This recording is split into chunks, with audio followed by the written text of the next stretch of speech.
Hey guys, welcome to the opening series of the Budapest Gambit. It normally goes against the variation of d4, so we are trying to create a repertoire against d4 variation. So let's see how it goes.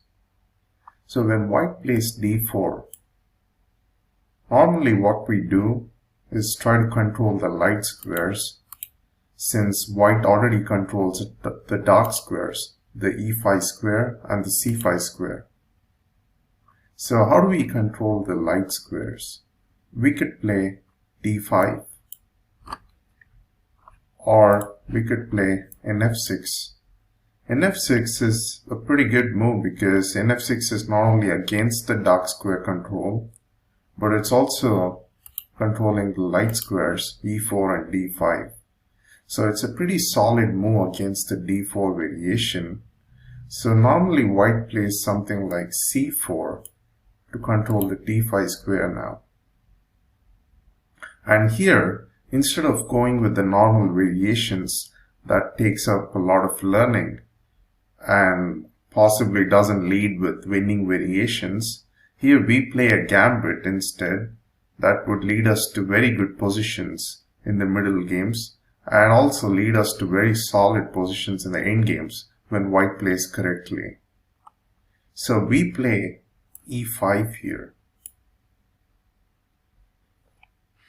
So let us look at the e3 variation in the first part of the series, and this first part will also serve as the introduction part of the series. So when black plays e5, white will capture the pawn, d takes pawn because it's a gambit. Now there are two ways to continue the variation here. One is to play knight g4 and try to attack the pawn on e5, try to regain the pawn on e5, or black could play something like in e4, where we try to control the center, having a strong outpost for the knight on e4, and a lot of attack could be induced afterwards. So it all depends on how black would want to continue here. So our idea is to control the center, since that's what we were talking about initially. So we would obviously go with knight e4. This is a pretty solid move. The variation is not too much to learn, but then it would give you very good positions in the middle games. I could assure you that. So if white continues with nf3, we would play nc6 by attacking the pawn. Here white is trying to create a defender to the pawn on e5, and we are trying to create one attacker to the pawn on e5. The pawn on e5 is a central thing that we need to recapture. Although it's not the main thing here, it could be definitely something that we need to have our eye on. So against nf3 we play in c6, and in this video guys we shall look into the e3 variation here. This is normally how white plays the Budapest Gambit. So when white plays e3, the main intention is to normally get the bishop on d3 and drive away the knight on e4, because the knight on e4 would create a lot of problems for white. So it's not really easy for white to drive away the knight on e4. So bishop to d3 is definitely a move that is to consider in the near future. So against e3, we could play something like d6. We would play something like d6 because obviously we are sacrificing another pawn. We would be a pawn down, but then we would also consider the tempo that we gain in the next few moves here, because let's have a look at the mobility of the pieces, guys. White's mobility of pieces, it all looks cramped up. The pieces haven't come outside, and not really much going on for white here, to be honest. But then black, if white capture the pawns now with e takes d6, we would have a lot of advantage. We could play bishop takes d6, and then there's immediately followed by queen f6, bishop f5, castling on the queen side and putting pressure on the queen on d1. There's a lot going on, guys, and that's what we shall be looking at in this video. So against d6, there are many variations here. One is the best move is for white to continue with bishop d3. This is the mainline variation, and that was the original intention of white playing e3 here.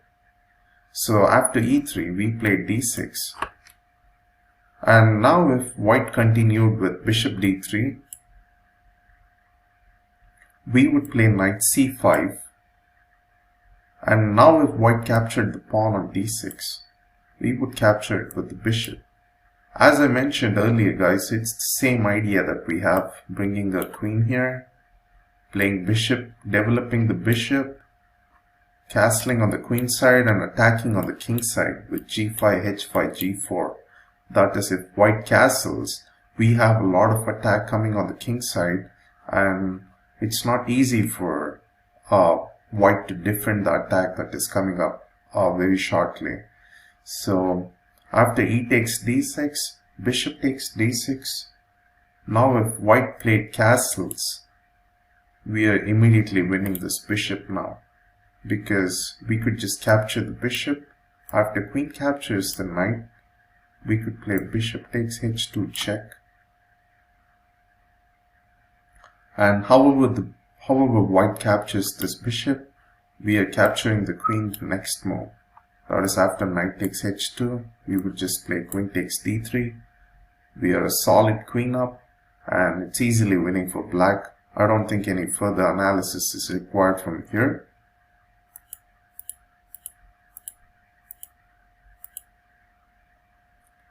Whereas if white did castle and actually looked at the bishop knight takes d3 followed by bishop takes h2 variation, if they did look into it, and if they played something else like bishop e2, for example, then we would go with our original plan of queen f6.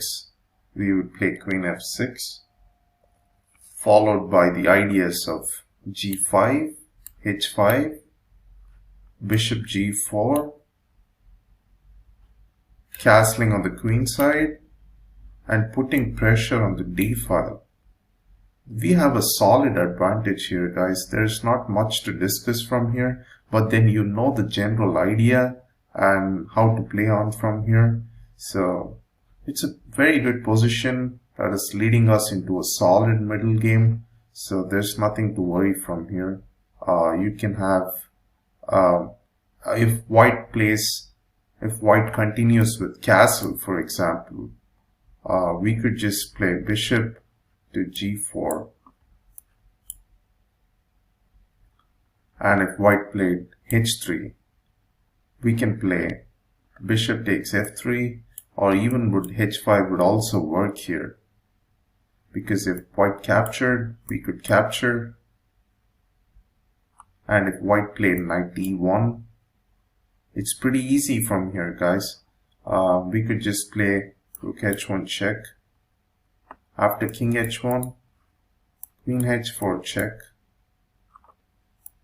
to king g1. That's the only move we can play. So basically it's a checkmate. It's not really easy for white to continue from here, considering the amount of attack that you're getting from black. And after queen f6, you basically know how the idea is. It is to play bishop g4, g5, h5.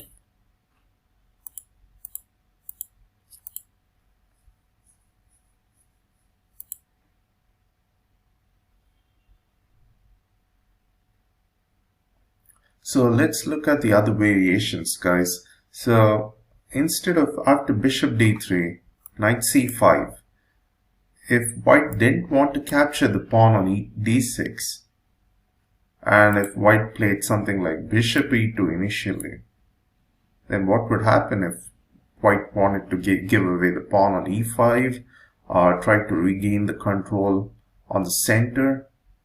Well, there's two ways to continue. I shall explain both ways. One way is to continue with d takes pawn, and the problem with this move is, you should be seeing it right now. White would capture the queen on d8. We cannot capture the pawn on d8 with the knight because this pawn would be hanging afterwards.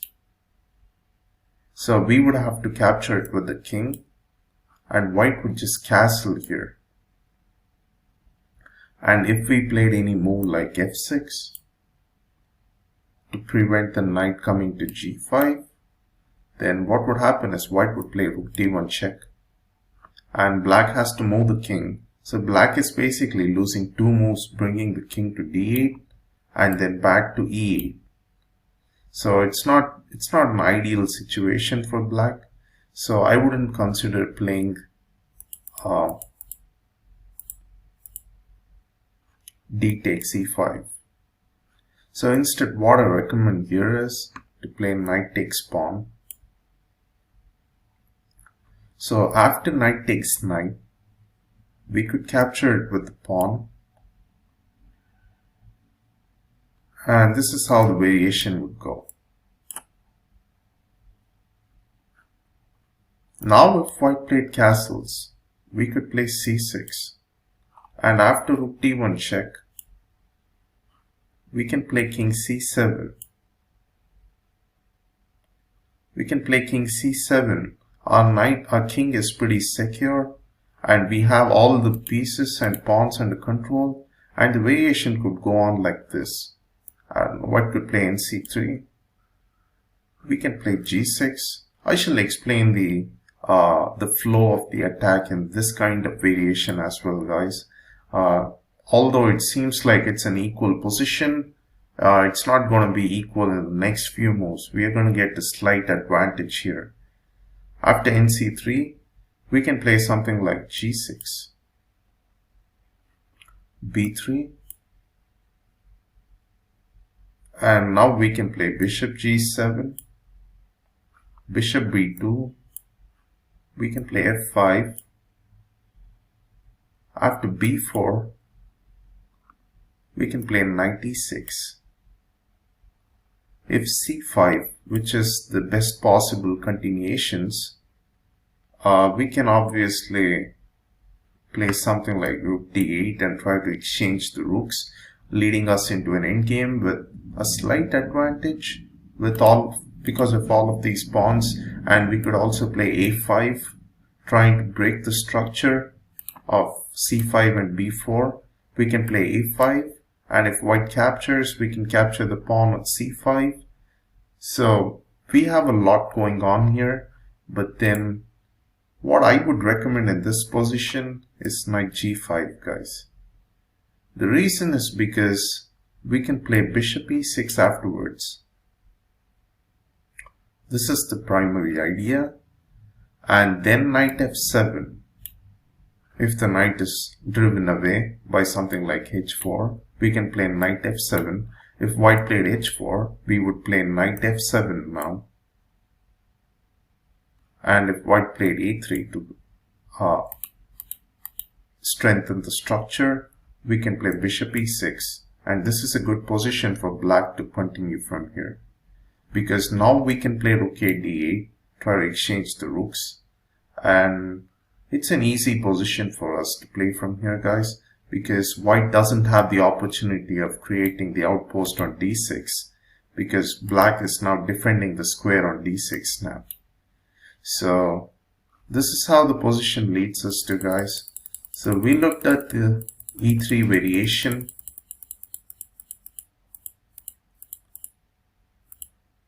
We looked at the e3 variation, and this was the first part, the introduction of the series.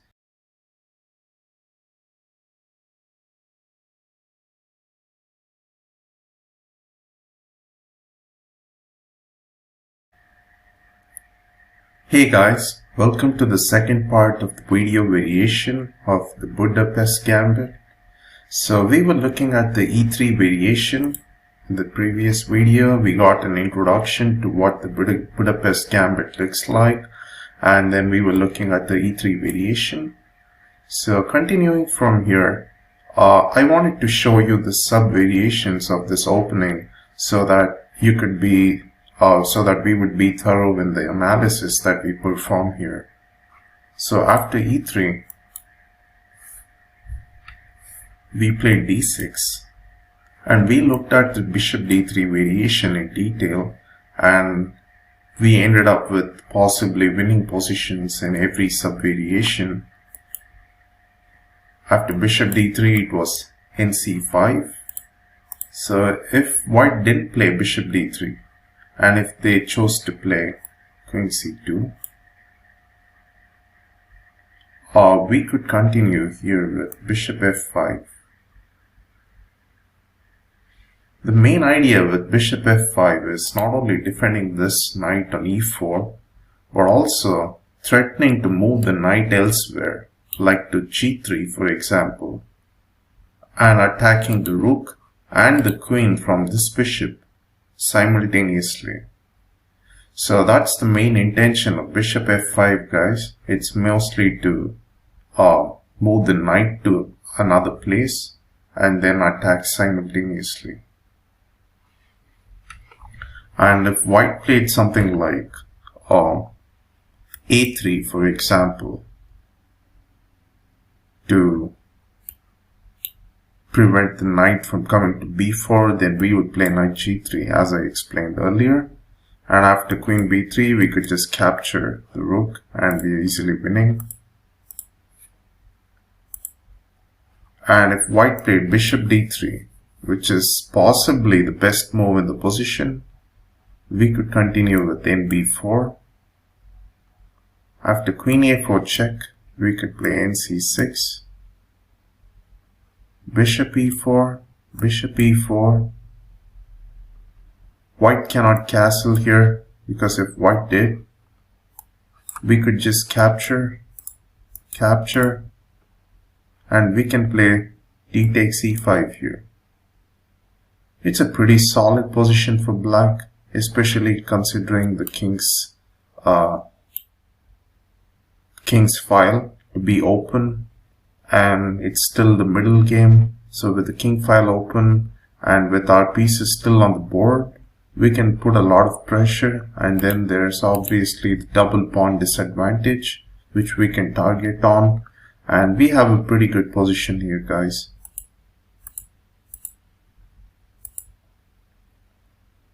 So after bishop takes, we play bishop takes E4, and it's a good position for us.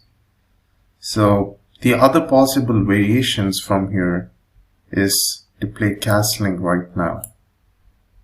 So if they played castles right now, we would win a piece right away by playing knight C5. This is the original threat of the variation, playing knight C5. This is attacked, and the bishop is attacked as well. So that if the queen moves to a certain position right now, like queen A3, we can just capture the bishop, like bishop takes D3, and after rook E1, we can just capture this pawn as well. And we are easily winning here, guys. And we looked at this variation too. So obviously the queen C2 sub-variation is not giving white any kind of advantage. It's mostly just leading white to positions that's making it more cramped and awkward. So white is really doing poorly in this position. So after bishop F5, if white continued with queen A4, then we would just capture the pawn on E5. And after knight takes E5, we would play bishop B4 check.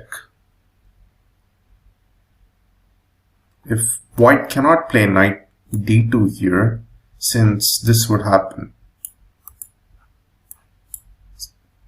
So it's a checkmate, and white obviously cannot continue with knight D2. Nor can white continue with knight c3, because knight takes c3, pawn takes. This is hanging as well afterwards, so it's easily winning for black, and then this is hanging too. So it's easily winning for black here, guys. So obviously there was a lot of trouble after knight takes e5, bishop b4 check. Now the only other variation for white to continue here is by playing king e2. And if king e2, we can play knight c5. Do you see that? Do you see the strong outpost for the knight on c5, guys? This is usually played in every variation after e3, in the e3 variation. And this one usually puts a lot of pressure. And now this is attacked if this queen is moved elsewhere. So the only position for white to go to is d5. And now we play bishop d3 check. If white captured, check. And this is the only move for white here. We can play a check. King g3. We can play knight d4 check. The only move for white is king h4. We can retrieve back the bishop and finish the game eventually. Not immediately. I'm sorry. So this is all it is, guys. So this variation would lead us into a winning position as well. So there is not much analysis to be done in this variation too. So after e3, d6, the queen c2 variation was completely looked into, and we had winning positions almost every time. So the other way white could continue playing here is by playing something like bishop e2. Bishop e2 is something that we already looked into. That was, we played knight takes e5, and then we had a pretty good position. So the other variations could be knight d2, trying to like get the knight out of the outpost, which is on e4, and then possibly exchanging the pieces and giving away the pawn on e5, because white wouldn't probably want to care about the pawn advantage or the pawn disadvantage. They're mostly caring about the exchanging of the pieces on the center, so that white gets a pretty good grip on the center as well. So if after knight takes knight d2, we can play bishop f5. This is a pretty good move, and if white captured, we can capture it with the bishop, still having the outpost on e4, controlling the center. And now if white played bishop e2, we can obviously capture back the pawn with knight takes e5, and then it's an equal position. This is an equal position, guys. Queen takes d1, rook takes d1, f6. It's an equal position with a slight advantage because of the bishop's mobility. This bishop is still on c1, it is underdeveloped, and then this pawn e3 is hindering the development of the bishop on c1. So we have a slight advantage. So apart from that, it was pretty much equal with a slight advantage. So e3, d6, and we looked at nbd2 variation.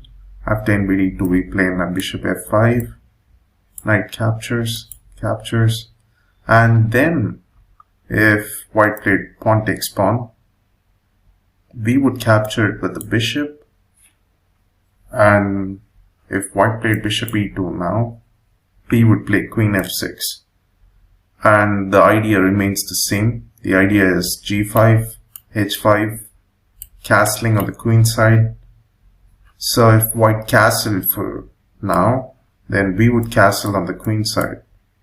So the idea is to threaten white by moving away the bishop elsewhere and then controlling the d file. So if white played a3, for example, we would just play bishop takes h2 check, or even bishop f3, bishop f3, bishop h2 check. After king takes h2, we would capture the queen. It's easily winning for black. And after 000, if white played g3 in order to prevent black from playing bishop takes h2, then we could still play bishop takes g3. And after queen b3, we can play bishop d6, just retrieve back the bishop. This knight is now under attack, has to retrieve to a position which is not at all comfortable, and then queen g6 check. The only move for white to defend from this check is by bringing this bishop in. After queen takes g4 check, white's only move is bringing the knight now, and now we capture the knight.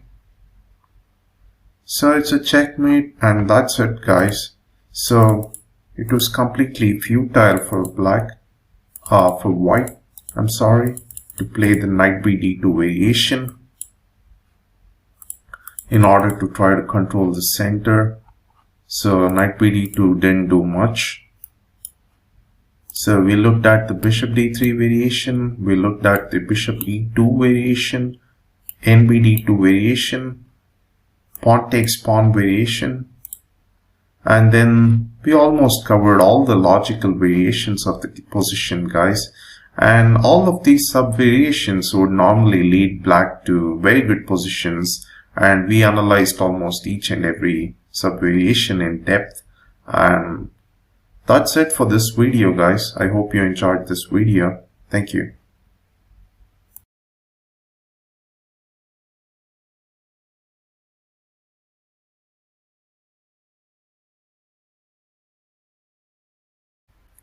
Hey guys, welcome to this part of the video series where we shall look at the standard variation, that is the prior nb d2 variation. It goes on like this: in e4, in f3, in c6. Now white plays nb d2.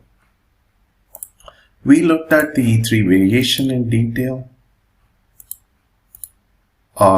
after which we continued with d6, and we had pretty good position in every variation. But then there is the nb d2 variation, which is played by very strong grandmasters, and I've seen very strong players playing nb d2 variation as well. I would call it the endgame variation because normally this variation leads us into playing endgames. So the game would go on like this, guys. Normally we wouldn't want to exchange the knight after the knight is put up on d2, because if it is exchanged, we are basically losing 3 moves from getting the knight from f6 to e4 and then to d2 to all exchange and lose the outpost on e4, the center that we are having. So we wouldn't want to exchange the knight right away. Instead, we play bishop b4, trying to pin the knight on d2 from the bishop. So after bishop b4, if white played a3 to drive away the bishop, we cannot play bishop a5, guys, because b4, bishop b6, c5, this bishop is trapped here. So we don't have that option of retrieving the bishop back to a5. So instead, there are 2 ways to continue from here. One is to play bishop takes d2 check, and after knight takes d2, and not bishop takes d2, after knight takes d2, white has the advantage of 2 bishops. So although we might gain the pawn on e5 afterwards, white has the advantage of 2 bishops, and we wouldn't want to allow that. So we have to continue with the move that is not only not compromising for the 2 bishop advantage, but then again maintaining a stable position in the center and giving us outposts later on, and also to regain the pawn on e5 afterwards. So after bishop b4, if white played a3, we play knight takes d2, and if this move, we could just capture the knight, and we can play knight takes b4. We can capture either that pawn or this pawn. We are pretty good here, nothing to worry. And most good players, they usually continue after knight takes d2, they play bishop takes d2 here. Bishop takes d2, and then we play bishop takes d2, queen takes d2, we play castles, and then white will continue with e3 or g3. Doesn't really matter what they continue with, because our next move is pretty much fixed. We play queen e7, attack the pawn on e5. We basically have 2 attackers now. After queen e7, white can play queen c3 to defend the pawn on e5. White has 2 defenders. We have 2 attackers, so we would need another attacker now. We play rook e8. And after bishop e2, we can capture the pawn on e5 with the knight now. This is basically exchanging of all of the pieces and then leading us into an endgame with just pawns, a bishop and 2 rooks. So if white castles now, we play d6, bishop f3, we play bishop d7. Now if white captures the pawn on b7, then obviously we have a pretty good position. After after rook b8, bishop f3, we play rook b2.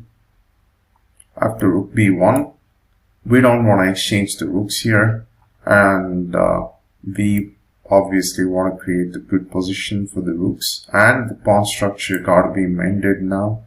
Rook b6, if captured, we captured with this pawn. So we have solid pawn structure here, and then our rook could move freely between c5 and a5, attacking the pawn on c4 and a3. And this pawn is light squared, so we could obviously bring this bishop into the game, attacking the pawn on c4 and putting a lot of pressure. And then we would eventually win 1 or 2 pawns here, and thus the game as well. So it's a pretty good position for black to play from here, guys. Nothing to worry from here. So white continuing with either e3, like we saw here, or the other variation that I was mentioning, g3. Doesn't really make too much of a difference, because after queen e7, queen c3, rook e8, bishop g2, knight takes e5, knight takes e5, queen takes e5, queen takes e5, rook takes e5. It's pretty much the same game. We are not really changing the strategy too much. Our idea in the NBD2 variation is just to recapture the pawn on e5. This is the NBD2 variation. This is probably the best move that white can play in this position. And after NBD2 BB4, our plan is to just get the pieces exchanged, which is possibly the only choice that we have. So we go for that, and then we regain the pawn on e5, thus getting an equal position or slightly better position in certain sub-variations. So after bishop b4, there is another way to continue here. The other way to continue here, apart from a3, that is to drive away the bishop, would be to threaten to drive away this knight. So that would be queen c2. So if white played queen c2, we would play d5, defending the knight on e4, and then also creating a lot of opportunities for black here. If white played e takes d6, we would play bishop f5.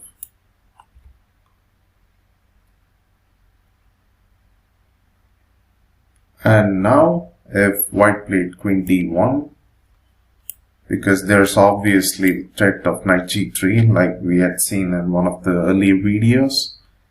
If white played queen d1,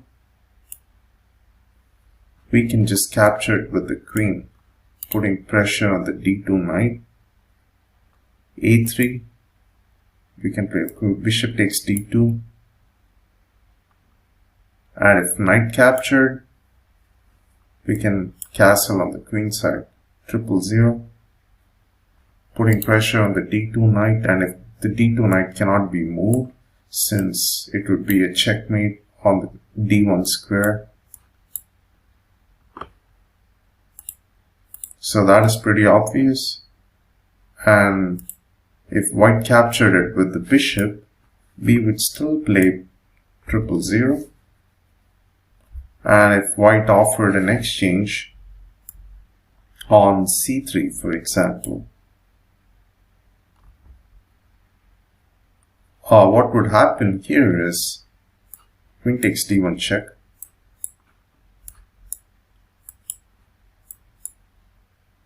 and then this rook would be hanging afterwards. So it's easily winning for black, and no need to analyze any further. So the only way for white to offer any kind of exchange would be to defend this pawn as well. So that would be bishop e3. And for bishop e3, we can play queen f6. If white played queen b3, to defend the pawn on b3 and as well as put some pressure on the queen side, that is the black's king castled on the queen side. Queen b3, we can play g5 and play g4 afterwards. So it's a very strong position for black, guys. That is, after g5, if white played g3, for example, we can play g4, knight h4, we can play knight d4, bishop takes d4, queen takes, threatening a checkmate on d2 as well as capturing the pawn on f2, and it's a checkmate there as well. So white has to control both the squares d2 and f2. So white's only move is queen e3, against which we play queen b2.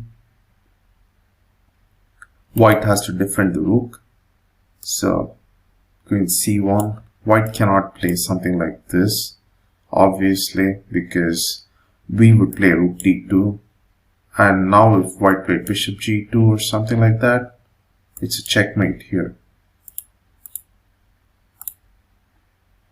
So after rook d2, white's rook is still attacked, and then there is no way for white to defend the rook. So rook d1, rook takes d1, and king takes d1, queen b1 check. The only move for white here is queen c1. We would play rook d8 check, king e1, queen c1 check. So basically it's leading us into a winning variation.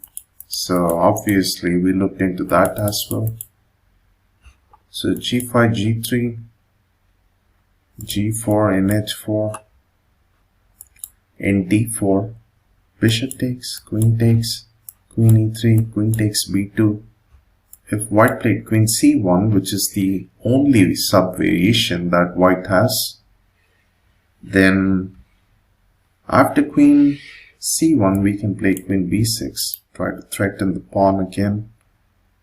And if white played e3, which seems like the only possible move, we can play queen a5 check, king e2, rook d2 check,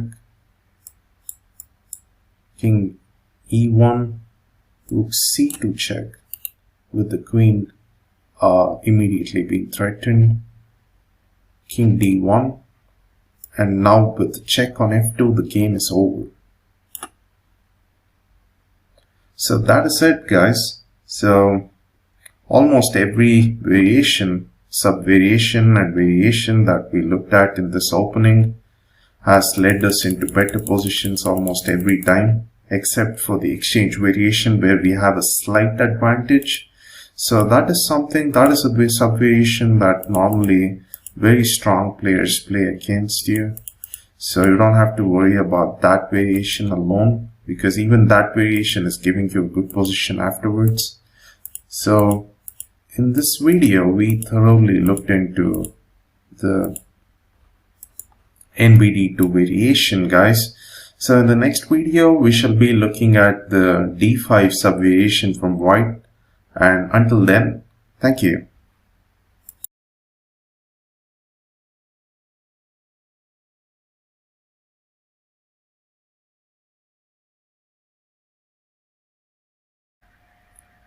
Hey guys, welcome to the fourth part of the video series. In this video, we shall look into the D5 sub-variation. It goes on like this.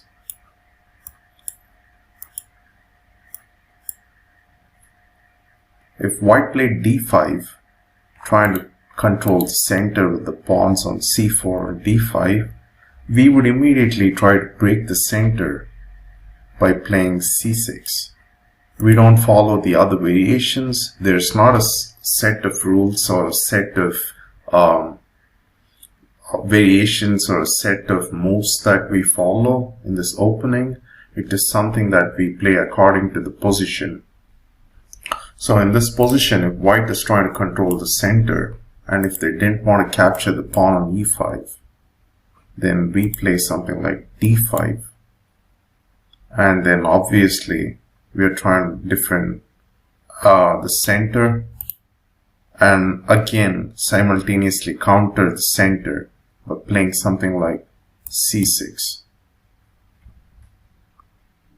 So white has to capture the pawn. If white didn't capture the pawn, and if white played something like nf3, for example, we would play e4, and if knight d2, we would just capture, play e3. After f takes e3, we can play knight takes d5. There's a double pawn disadvantage, and then the position is pretty good for black here, so it's nothing to worry. And then the pieces are cramped as well. So white cannot play something like nf3 here, and if white played nc3, for example, we shall look into the d takes pawn variation in detail. But then before that, if white played nc3, we would play bishop b4 and put more pressure on the d5 pawn. Now white doesn't have many options other than play a3 to drive away the bishop. Bishop takes, pawn takes. Now we play queen a5, attacking this pawn and putting pressure on this pawn as well. So if white played queen c2, white would be losing the pawn on d5. And if white played nf3 to attack the pawn on e5, then we would obviously capture the pawn on c3, and we would capture this pawn later afterwards. So we are easily having a very clear advantage here.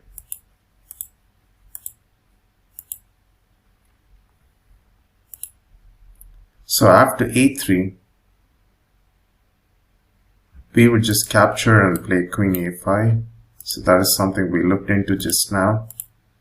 So if white captured the pawn on c6, then we would capture it with the knight, develop the knights, bring the pieces in the game. Knight takes c6, and after nc3,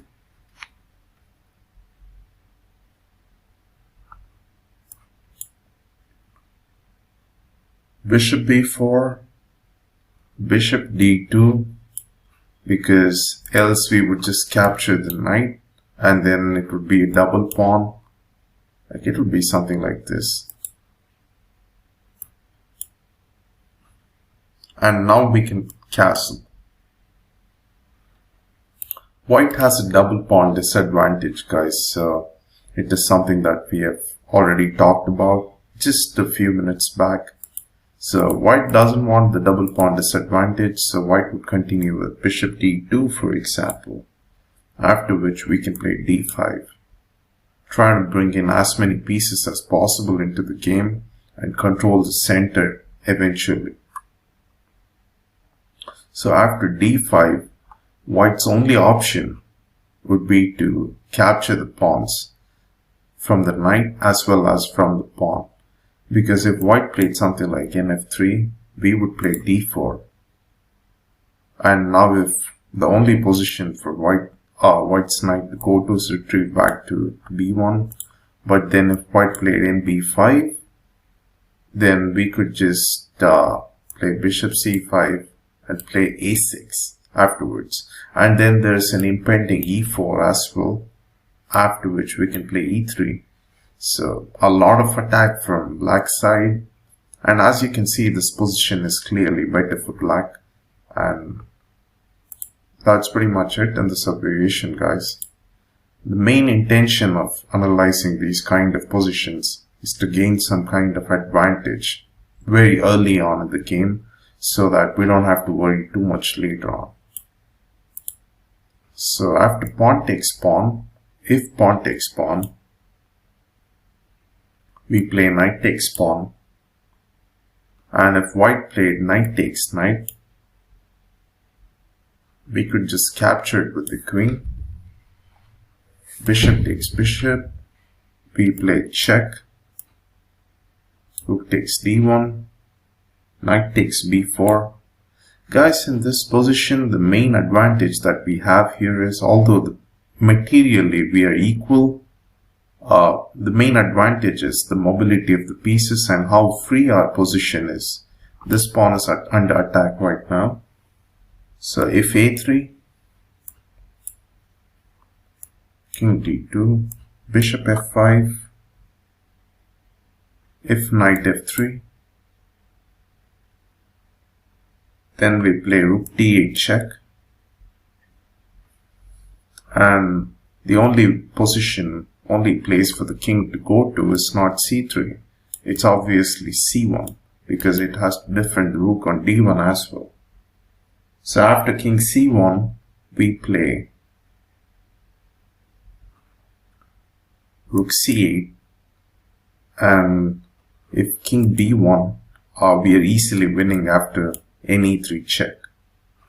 So no need to analyze any further over there. And the other possible variation could be king d2, after which we can play rook c5, defend the pawn on e5, and then threaten rook d5 check as well. So if e3 now, we can play king e7, bring the rook into the game. And this is clearly better for black, guys. As you can see, white doesn't have too much to do here. It's if bishop e2, we play rook d8 check. If king c1, we play knight b4 check. And there is no place for the king to go to.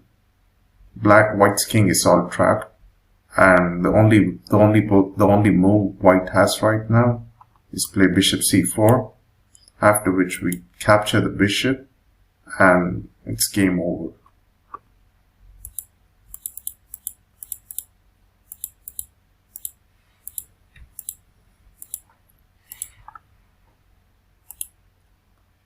It's as simple as that, guys. So after nc2 check, king d2, we play bishop f5, and if white played e3 instead of nf3, then we play rook d8 check, following the same strategy. And if king c1 now, we play rook c8 the same way. If king b1, knight d3 check, and then this rook is gone. If king d2, we play king e7, trying to connect the rooks and threatening a check from this rook. So it's easily winning for black here, guys. So in this sub-variation, white has no chance at all. White's intention was to just gain some control in the center, but we are trying to hit it immediately after c6. So we are not losing a tempo, but instead we gain a tempo, and then we create solid advantage by bringing our bishop to b4, and then with the exchange of pieces we have clear mobility of pieces, and then we're easily winning with black. So that's it with this sub-variation, guys. I hope you enjoyed the video.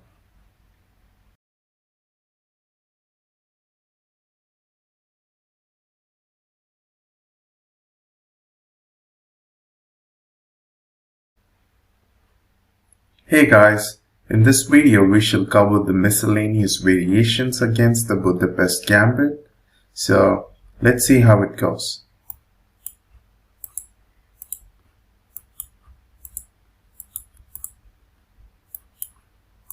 There is this variation, guys, that we need to look into. This is one of the miscellaneous variations. So it is mostly played by players who are slightly experienced, I would say intermediate players, but then they would foresee the bishop b4 check and they would play something like a3. So this is the variation that I wanted to cover in the previous videos, but then due to the time limit in the screen recording, I had to make another video to cover this variation alone. So against something like a3, we can play d6. Just like we had analyzed in one of the previous videos, playing d6, and after queen c2, we can play d5. Although we are a pawn down, we have a solid compensation. C takes pawn. We can play queen takes. After e3, we can play bishop f5. And now after bishop e2, obviously there's the threat of g3 and getting the rook back, so bishop e2 is not a possibility. And after bishop f5, if white played bishop d3, then we can play 000, attack the bishop on d3. So after bishop takes e4, bishop takes e4, queen e2, we can play bishop d3. Prevent white from castling, and this is easily advantageous for black, I'm sorry.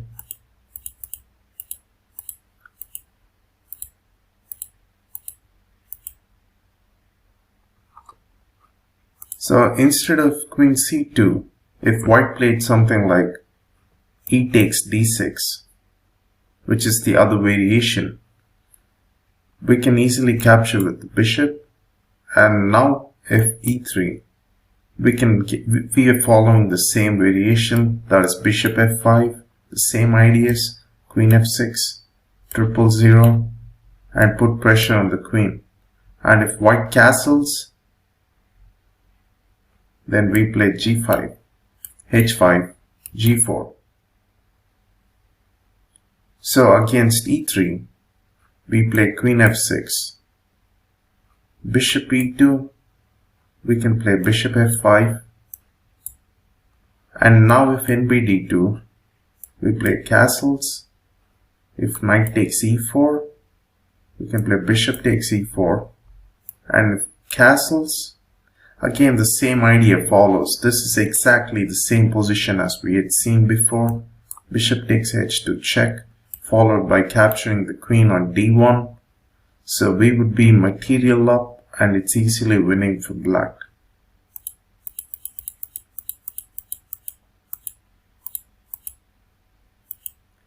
And then after a3, pawn takes pawn, bishop takes pawn, white could play knight d2 here. So if knight d2, we can play bishop f5. And if white captures, we can capture e3. We play queen e7, bishop e2, castles. If white castles, obviously we saw the variation. Bishop takes pawn and then rook takes queen. So if white moved his queen to a place like a4, like queen a4, we can just play g5. Try to attack on the king side and not really allow any leverage for any kind of safety at all. So h3, we play h5.